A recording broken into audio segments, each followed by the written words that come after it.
Desde muito pequeno, né? Vocês, eu, a gente deve ser contemporâneo, da mesma geração, né?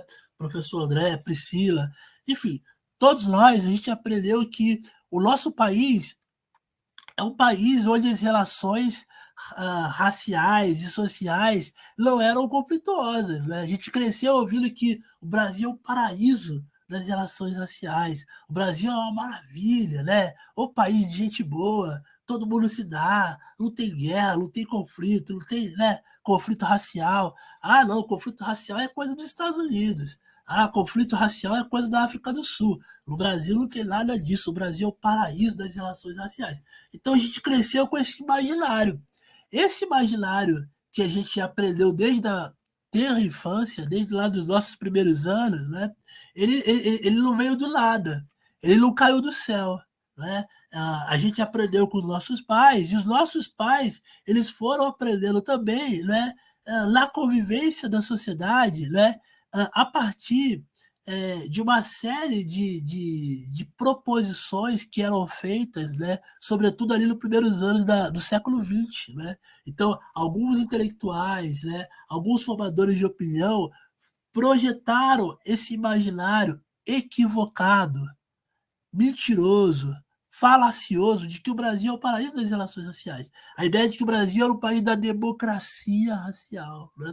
Então, alguns intelectuais, como o próprio antropólogo Gilberto Freire, um grande intelectual, né? Escreveu Casa Grande e Senzala, enfim, e outros livros de importância igual, né? Ele é um desses intelectuais que vai operar, que vai trabalhar ativamente na construção desse imaginário de uma democracia racial. Né?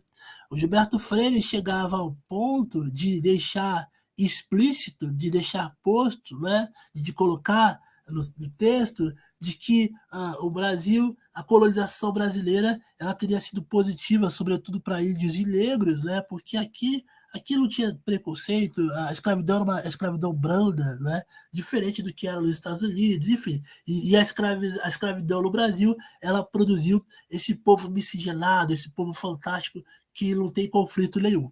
E o que é, obviamente, uma grande falácia, sobretudo quando a gente observa os dados, né? Os dados da desigualdade racial, enfim, e outros dados que a gente vai rapidamente aqui olhar também.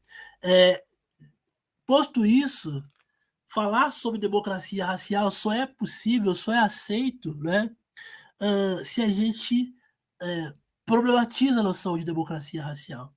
A gente não chama mais de democracia racial, a gente chama de mito da democracia racial. Por isso que eu coloquei aqui, né, mito, democracia racial, mito. O mito da democracia racial, né? A farsa, o engodo, a mentira da democracia racial. Então esse é um outro tema que pode aparecer para vocês na tua prova, né? De acordo com o mito da democracia racial, aí você vai lembrar, o mito da democracia racial, o que é esse mito?